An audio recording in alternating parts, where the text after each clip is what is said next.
Hello दोस्तों, आपका बंधु क्लासेस में स्वागत है। तो आइए आज हम लोग महत्वपूर्ण जीएस के प्रश्नों को देखते हैं जो आपके विभिन्न प्रतियोगी परीक्षाओं के लिए अति महत्वपूर्ण होंगे। खासतौर पर उत्तर प्रदेश के UPP video UP triple SC द्वारा जितने भी एग्जाम कंडक्ट कराए जाते हों उन सब के जीएस वाले सेक्शन के लिए यह वीडियो अति महत्वपूर्ण होगा। वीडियो को अंत तक देखना दोस्तों, और चैनल को जरूर सब्सक्राइब कर लेना और बेल आइकन का बटन प्रेस कर देना। तो आइए पहला प्रश्न देखते हैं। निम्नलिखित में से कौन सा ग्रह सौर मंडल के सबसे ठंडे ग्रह की श्रेणी में आता है? यूरेनस, नेपच्यून, बुध या मंगल? तो आपका राइट आंसर होगा दोस्तों ए, यूरेनस। यूरेनस जो है या सौर मंडल के सबसे ठंडे ग्रह की श्रेणी में रखा गया है। अगर बुध की बात करें तो यह सूर्य के सबसे निकटतम ग्रह है, यानी जो बुध है या क्या है, सूर्य के सबसे निकटतम ग्रह है। और वर्तमान में जो हमारी सौर मंडल है उसमें कितने ग्रह पाए जाते हैं? तो वर्तमान में हमें 8 ग्रह जो हैं हमारे सौर मंडल में विद्यमान है। आइए अगला प्रश्न देखते हैं। अगला प्रश्न है दोस्तों, वह उपकरण है जो भूकंप की तीव्रता को मापने में मदद करता है? मार्केली स्केल, सिस्मोग्राफ, रिएक्टर स्केल या उपरोक्त में से कोई नहीं? जो उपकरण जो उपकरण भूकंप की तीव्रता को मापने में मदद करता है वह कौन सा होता है? Richter scale. रिएक्टर स्केल के द्वारा हम लोग क्या करते हैं? भूकंप की तीव्रता को मापते हैं। तो आपका राइट आंसर हो जाएगा सी। जो रिएक्टर स्केल है दोस्तों, या 1 से लेके यानी 10 तक का इसमें अंक दर्ज होते हैं। यानी 1 से लेके 10 तक होते हैं, तो इसकी एक पॉइंट बढ़ने से, जैसे 1 से 10 बढ़ेगा तो यह 10 गुना तीव्रता को दिखाएगा। यानी 1 से 2 तक का अगर भूकंप आता है, यानी 1 से 2 तक बढ़ने के लिए या कितना गुना बढ़ जाता है? 10 गुना की तीव्रता को दर्शाता है। यानी 10 गुना तीव्र भूकंप होता है। इस तरह से देखा जाए, जैसे जैसे आगे बढ़ता है वैसे वैसे वो क्या होता है? 10 गुना की। अगर मान लीजिए कोई भूकंप 3 की तीव्रता से आया है तो वह 4 की तीव्रता पहुंचे, मतलब अब उसके 10 गुना ज्यादा तीव्र होगा। तो आपका राइट आंसर है सी। आइए अगला प्रश्न देखते हैं। अगला प्रश्न है दोस्तों, निम्नलिखित में से कौन सा अनुच्छेद शिक्षा के अधिकार से संबंधित है? अनुच्छेद 21 ए, अनुच्छेद 29, अनुच्छेद 32 या अनुच्छेद 226? तो आपका राइट आंसर होगा ए, यानी अनुच्छेद 31। अनुच्छेद 21 ए जो है दोस्तों, इसे 86वें संविधान संशोधन द्वारा 2002 में 2002 में अनुच्छेद 45 से हटाकर इसे अनुच्छेद 21 ए में कर दिया गया, और इसे क्या कर दिया गया? मौलिक अधिकार बना दिया गया। यानी अनुच्छेद 21 ए जो है शिक्षा के अधिकार से संबंधित है, लेकिन ये हमारा क्या है? फंडामेंटल राइट्स है, जिसे 86वें संविधान संशोधन द्वारा 2002 में अनुच्छेद एक में शामिल किया गया। इससे पहले शिक्षा का जो अधिकार था, नीति निर्देशक तत्व था, क्या था दोस्तों? 45, यानी अनुच्छेद 45 में था, और इसे 2002 में मौलिक अधिकार में संशोधन करके डाल दिया गया। तो आपका राइट आंसर होगा अनुच्छेद 21 ए। अगला प्रश्न देखते हैं। अगला प्रश्न है दोस्तों, भारत के पहले हरित बंदरगाह के रूप में किस बंदरगाह को विकसित किया गया है? दीनदयाल बंदरगाह, पारादीप बंदरगाह, पोर्ट ब्लेयर बंदरगाह, हल्दिया बंदरगाह? तो आपका राइट आंसर हो जाएगा डी, हल्दिया बंदरगाह को। अगर दीनदयाल बंदरगाह को देखें तो इसे ही कंडाला बंदरगाह कहा जाता है। कंडाला, और यह कहाँ है? गुजरात में है दोस्तों, गुजरात में स्थित है। उसी तरह से प्रादीप बंदरगाह जो है या उड़ीसा में स्थित है, और पोर्ट ब्लेयर बंदरगाह जो है अंडमान निकोबार द्वीप समूह में स्थित है। आइए अगला प्रश्न देखते हैं। किस शैवाल को आंतरिक शैवाल कहा जाता है? एसिटाबुलारिया, ग्रेसिलेरिया, क्लोरेला वल्गरिस या बेलोनिया? तो आपका राइट आंसर होगा सी, कुलेरा वालगरिस को ही आंतरिक्ष का शैवाल कहा जाता है। आइए अगला प्रश्न देखते हैं। भारत और श्रीलंका के बीच स्थित है? मंजूली, कच्चा थीबू, चोरवा मुरनो। तो आपका राइट आंसर होगा बी, यानी कच्चा द्वीपु जो है भारत और श्रीलंका के मध्य स्थित एक द्वीप है। एक द्वीप है जो किसके मध्य स्थित है? भारत और श्रीलंका के मध्य स्थित है। मंजूली द्वीप की अगर हम बात करें तो यह भारत में स्थित नदी द्वीप है जो विश्व का सबसे बड़ा है, जो ब्रह्मपुत्र नदी में स्थित है। अगला प्रश्न देखते हैं। अगला प्रश्न है दोस्तों, भारतीय रिजर्व बैंक आरबीआई के पहले भारतीय गवर्नर कौन थे? सी डी देशमुख, सुकुमार सेन, अमर्त्य सेन या सी राजगोपालाचारी।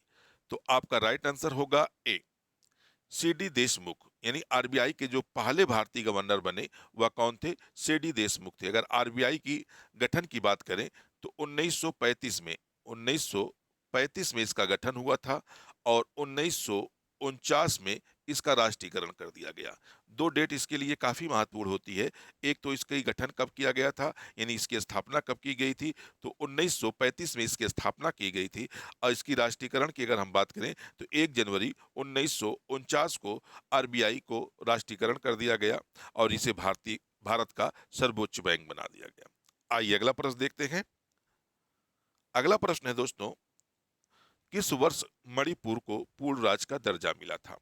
क्योंकि दोस्तों मणिपुर आजकल काफी चर्चा है, क्योंकि वहां दो जनजाति समूहों के मध्य, एक मैतेई और एक कुकी के मध्य क्या चल रहा है, एक तरह से कहें उनसे संघर्ष चल रहा है अपने अस्तित्व को लेकर। क्योंकि कुकी चाह रही है कि हमें एससी में कर दिया जाए और मैतेई इस बात के लिए तैयार नहीं है।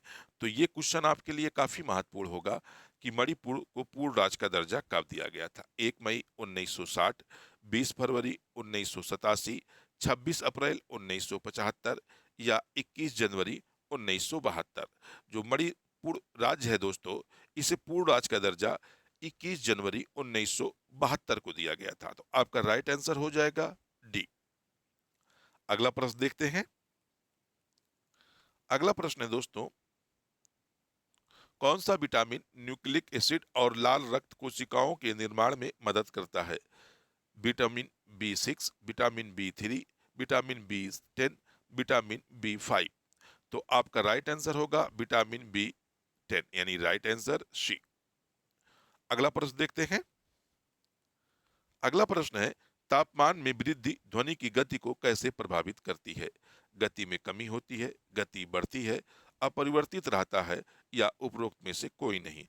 तो आपका राइट आंसर होगा दोस्तों, टेम्परेचर में वृद्धि के कारण जो ध्वनि की तीव्रता होती है वह क्या होती है? बढ़ जाती है।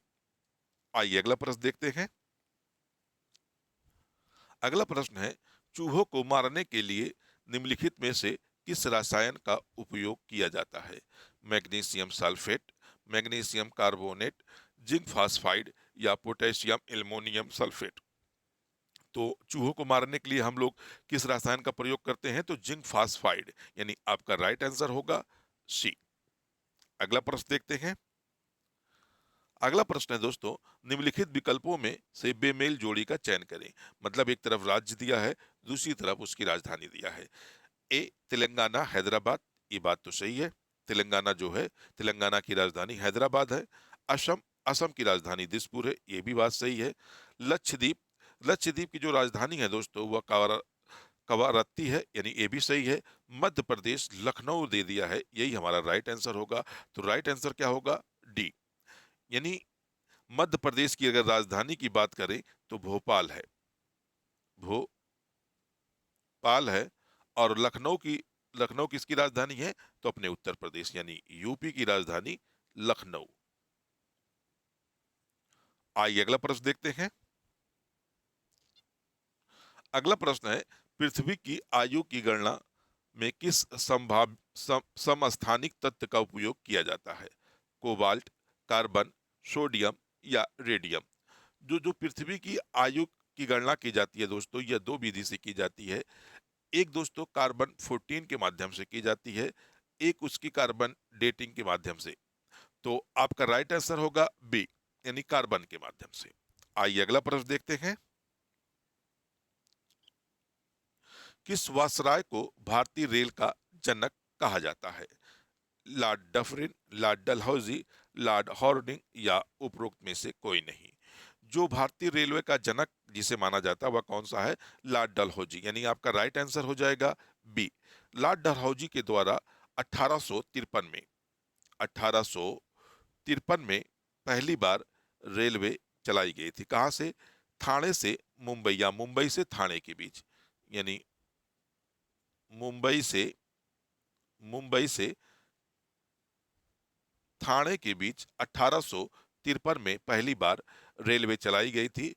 इसने कुल 32 किलोमीटर की दूरी तय की थी, तो इसलिए भारतीय रेलवे का जनक लॉर्ड डलहौजी को माना जाता है।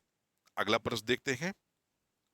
अगला प्रश्न है दोस्तों, निम्नलिखित में से कौन सी चिली की मुद्रा है? पेसो, यूरो, डॉलर या पाउंड? जो चिली है दोस्तों, या साउथ यानी दक्षिण अमेरिका का एक देश है जिसकी मुद्रा पेसो है, तो आपका राइट आंसर हो जाएगा ए। अगला प्रश्न देखते हैं। अगला प्रश्न है दोस्तों, लखनऊ से 1857 के विद्रोह का नेता कौन था? तात्या तोपे, रानी लक्ष्मीबाई, नाना साहब या बेगम हजरत महल? जो 1857 की क्रांति हुई थी, तो लखनऊ से दोस्तों बेगम हजरत महल ने इस विद्रोह का नेतृत्व किया था। किसके किसको संरक्षिका बन के? इनका एक पुत्र था बिरसित कादिर, इसकी संरक्षिका बनी थी। जब 1857 की क्रांति हुई तो लखनऊ का जो नेतृत्व कर रही थी वो बेगम हजरत महल कर रही थी। तो आपका राइट आंसर होगा डी। अगर नाना साहब की बात करें तो इनको उस समय पेंशन ना मिल रही थी, और इसी पेंशन के विरुद्ध में 1857 की क्रांति हुई, तो इन्होंने कानपुर से, यानी नाना साहब ने कानपुर से 1857 क्रांति का नेतृत्व किया था, कानपुर से। तात्या तोपे की अगर बात करें, तात्या तोपे ने कुछ समय तक नाना साहब का साथ दिया था, और कुछ समय तक का रानी लक्ष्मीबाई का। रानी लक्ष्मीबाई गोद के अधिकार को लेकर नाराज थी, और 1857 की क्रांति कहां से की थी? झांसी से। ये यानी झांसी से क्या थी? 1857 की क्रांति का नेतृत्व कर रही थी। और बेगम हजरत महल लखनऊ से। आइए अगला प्रश्न देखते हैं। अगला प्रश्न है दोस्तों, थियोसोफिकल सोसाइटी की स्थापना करने वाले प्रसिद्ध नेता हैं? स्वामी विवेकानंद, सैयद अहमद खान, एचपी वलासकी या आत्माराम पंडुरंग? तो आप जो थियोसोफिकल सोसाइटी थी दोस्तों, इसकी स्थापना अमेरिका में की गई थी, और इसकी एक प्रसिद्ध नेता थी एनी बेसेंट। लेकिन इसकी स्थापना की बात करें तो एचपी वलासकी जो थे, इस थियोसोफिकल सोसाइटी की स्थापना की थी, इसलिए आपका राइट आंसर होगा शी वाला। अगला प्रश्न देखते हैं। अगला प्रश्न है दोस्तों, क्वांटम थ्योरी ऑफ रेडिएशन का आविष्कारक किसने किया था? नील बोहे, प्लैंक, रदरफोर्ड या जे जे थॉमसन? तो क्वांटम थ्योरी ऑफ रेडिएशन का आविष्कार फ्लैंक के द्वारा किया गया था, इसलिए आपका राइट आंसर हो जाएगा बी। अगला प्रश्न देखते हैं। अगला प्रश्न है दोस्तों, विश्व का सबसे बड़ा पठार कौन सा है? मैक्सिको का पठार, दक्कन का पठार, अरब का पठार या तिब्बती पठार? तो विश्व का सबसे बड़ा पठार जो माना जाता है वह तिब्बत का पठार को माना जाता है, इसलिए आपका राइट आंसर हो जाएगा दोस्तों डी। अगला प्रश्न देखते हैं। अगला प्रश्न है दोस्तों, निम्नलिखित तत्वों में से कौन सा तत्व वायुमंडल में सर्वाधिक पाया जाता है? ऑक्सीजन, नाइट्रोजन, कार्बन डाइऑक्साइड या आर्गन? तो दोस्तों सबसे ज्यादा जो नाइट पाया जाता है तो वायुमंडल में नाइट्रोजन होती है। कितना होती है? लगभग 78 पॉइंट कुछ परसेंट होती है। अगर ऑक्सीजन की बात करें तो यह लगभग जो है दोस्तों 20.8 यानी लगभग 21 के आसपास यह प्रतिशत पाया जाता है। कार्बन डाइऑक्साइड की बात करें तो यह वायुमंडल में 0.03% के आसपास यह प्रतिशत पाई जाती है। अगर आर्गन की बात करें तो यह वायुमंडल में 0.93% के आसपास पाई जाती है। तो सर्वाधिक जो नाइट्रोजन मतलब वायुमंडल में जो तत्व पाया जाता है वह कौन सा होता है? नाइट्रोजन होता है, लगभग 78% के आसपास। तो आपका राइट आंसर हो जाएगा बी। अगर दोस्तों कभी कभी क्रम की बात कर लेता है कि वायुमंडल में एक से लेकर क्रम मिलाने के लिए दिया जाता है, तो सर्वाधिक कौन सी है? आपके सामने नाइट्रोजन है। दूसरे नंबर पर देखते हैं तो ऑक्सीजन पाई जाती है। तीसरे नंबर पर देखते हैं तो आर्गन पाई जाती है। और चौथे नंबर पर देखते हैं तो कार्बन डाइऑक्साइड पाई जाती है। यानी कार्बन डाइऑक्साइड की जो वायुमंडल में मात्रा है वह चौथे पोजीशन पे कितनी है, 0.03% के आसपास कार्बन डाइऑक्साइड वायुमंडल में पाई जाती है। तो दोस्तों, यह वीडियो आपको कैसा लगा आप हमें कमेंट बॉक्स में बताएंगे। वीडियो को शेयर और लाइक करना ना भूलेंगे दोस्तों। चैनल को सब्सक्राइब कर लेंगे। फिर मिलते हैं अगले वीडियो में। जब तक के लिए धन्यवाद। जय हिंद दोस्तों।